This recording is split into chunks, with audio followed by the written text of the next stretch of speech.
Hello world, good morning, good afternoon, good evening. Welcome back to codingscientist.com. You are watching Hero to Superhero series on Python machine learning algorithms.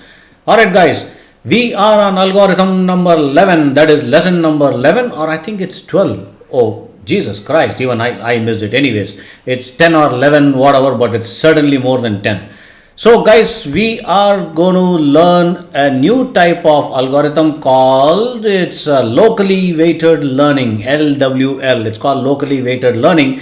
Is basically a machine learning algorithm that tries to approximate a function provided some data, right? To understand the topic in detail, first we need to understand the problem statement. That's where we can apply these kind of techniques.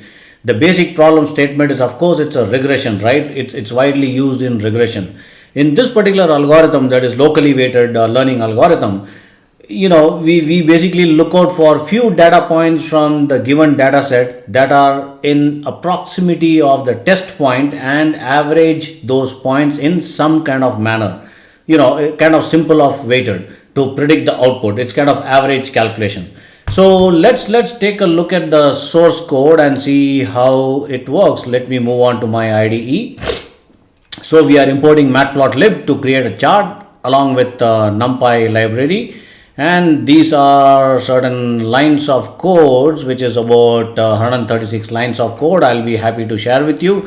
This is for you. You can take it from me anytime. Let me run this code. We should see a beautiful little chart. I am running this code.